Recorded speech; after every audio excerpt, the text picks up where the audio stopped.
You are listening to the Broadway Lessons Podcast. We are exploring the world of the performing arts, and who better to help us learn more about this than the individuals working in the field? We have dancers, actors, producers, composers, from those who are just starting out to professionals who have made it. They will be sharing their insights, experience, and advice with you. My name is Claudia, and I will be your host for today. Let's get started.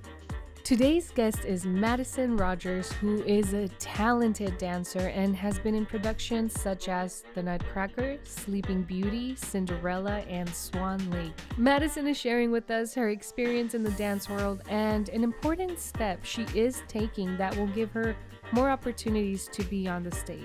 Madison, thank you so much for being here and sharing this with us. Let's start from the beginning when you were first introduced to the dance world at the age of 6. And this is because your mom signed you up for dance lessons.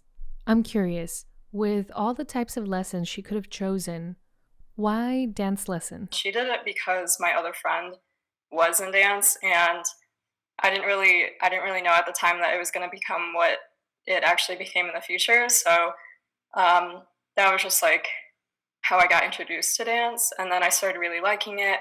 I took other classes other than ballet. I took like contemporary and jazz and hip hop, and it just started blooming from there. And then I've been doing summer intensives and other dance related activities. So yeah, that's how I've been starting out. Wow, so your mom unknowingly found your passion right away. That's amazing. I'm going to fast forward now to last year.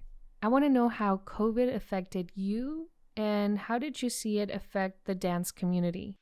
So I know a lot of other dancers who are professionals, doing it all the time. It really affected their performance opportunities.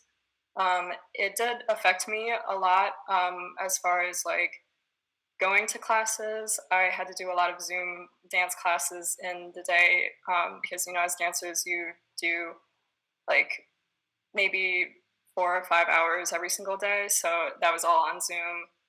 We didn't really have a lot of competitions in the beginning of the season, and then towards the end, things started opening back up, and we got to actually go to a few competitions. But I know for a lot of the dancers, a lot of their theaters like shut down, and like as far as like Nutcracker goes, I know we couldn't do that as like a full production, and that had to be cut into like some virtual pieces. So it was a little difficult, but I think we all like made it stronger after we all got through it. So You mentioned classes, and I'd like to pick your brain on your decision to take voice lessons. This is where you and I get to meet as well, since you signed up at our Broadway Lessons School. Would you share with us why you decided to add singing on your dance resume? yeah, so for dance, in terms of like going into an audition, I think singing is something that I kind of wanted more experience with, just to mainly be more confident on stage, and to also, just expand my experience with singing and voice. Because as dancers, you can be an ensemble and you can be in the background dancing, but you also have to kind of have like a very good singing voice. So that's kind of why I wanted to expand my experience with that. Did you find any similarities between singing and dancing?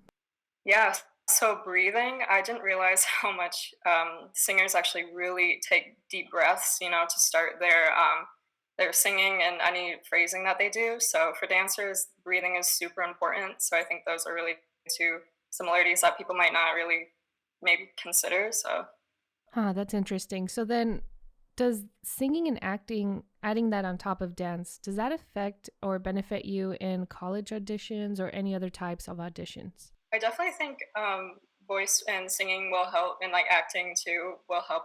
Yeah, and it definitely in auditions. I didn't have to do too much of that for a dance audition for college, but I can see why it would help some people. If you're going to like musical theater, that definitely helps. For dance, that process was also kind of virtual, but we had like some classes that the instructors would, or the instruction the instructors, sorry, would watch us in, and then we also had to like build a resume and things like that. So I think like building a resume, if you have some other experience in singing or acting, that would really help boost your experience. So yeah, I can see how that helps. Right. And we know that certain productions are required to sing and dance at the same time, like the Rockettes in their Winter Spectacular. Are there any other shows, productions, or companies that require the same thing? That I know of, I know just Broadway in general. Like, I'll give an example. Like Hamilton is a very well-known Broadway production. The dancers in the ensemble have to be able to dance and sing at the same time, and be together and kind of think about different things while they're dancing. So I think that's another example. Um, yeah. Wait, so is Broadway something you're leaning towards to maybe doing in the future? I'm thinking that it is maybe one of the paths that I might take. I'm interested in like choreography as well, but I'm studying dance in college, so I think that I'll have like different opportunities to maybe do that in the future. But yeah, I definitely think that's a possibility. So, would you recommend other dancers to start taking singing lessons as well, and why? Yeah, I would. I would definitely recommend this because I don't really have a lot of experience with it. I really just wanted somewhere to like start out on a base level. So I know the my instructor Kia was very non-judgmental on like how I was starting out because I didn't really have a lot of experience. So I would definitely recommend that to anyone who would like to start out and who maybe has a dance background or like an acting background and not a lot of experience with singing. I think you can definitely start wherever you are. You know. Madison, since you already took some lesson with us, can you describe your lessons with your teacher, Kia, and what techniques have you learned with her? Yeah, so we worked on solfege, which is like scales, do, re, mi, la, sol, fa, ti, do, all of that. Also, we worked on some ear training with like pitches, trying to match the pitch with your voice, and also breathing exercises. A lot of that. At the end of each lesson, Kia would have me sing a song, and she would kind of make personal, individualized notes, which I found really helpful.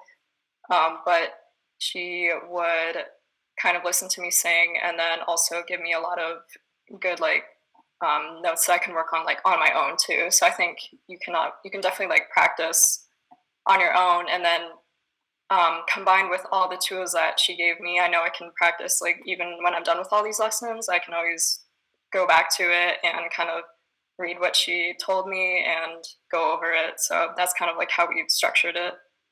Wow, that sounds really awesome. So, what do you mean you can access the notes that your teacher left you? Does that include after your lessons? Yeah, it's definitely something I can always look back on, which is really nice. It is in a Google Drive, and she also gave me kind of videos that I could always go back and watch as well. So yeah, videos, pictures, and then we have one shared, uh, like I guess, document where she would write down some of like the lesson notes for the day. So. So, why did you choose virtual lessons instead of lessons in person? Yeah, so I have a little bit of a busy schedule in the summer. I'm starting college this fall, so we're trying to get everything ready for that. And then also for dance, I am doing some dance summer intensive. So I thought like in my within my schedule, it was really nice that I could kind of pick what times I wanted. And since it was virtual, I didn't need to like go um, somewhere to have a lesson, which of course was really convenient. And then as far as like COVID's been, it's been really nice, like just for me to not have that anxiety either of like traveling and trying to do all that at the same time. Then virtual lessons work very well for someone who has a busy schedule just like you. Here's a tough question. Would you come back for lessons? I think I definitely will in the future.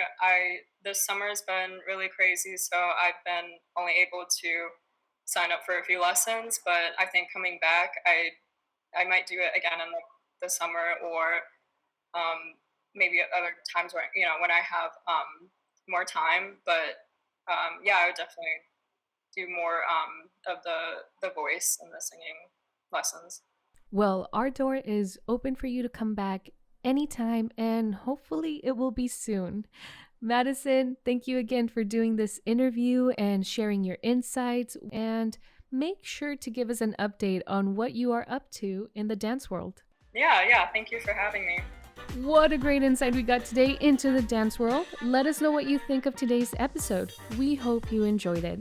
Our next interview will be with our instructor, Julian Blackmore. Julian is a music composer and has been writing, producing, and performing both music and audio for the past 25 years. He shares with us some interesting stories during his ABBA tribute tour, because he was part of the ABBA tribute band, and why he gives his dog credit for the music he composes. We talk about many other things, but I do not want to give it away because it's really good. We are Broadway Lessons, an online school that connects aspiring artists to industry professionals that have mastered their crafts. Our instructors have backgrounds in music, dance, directing, composing, conducting, music technology, acting, screenwriting, and so much more.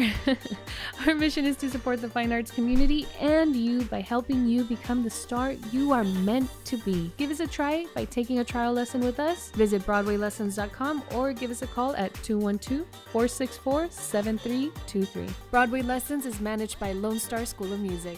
My name is Claudia, and I will see you next time.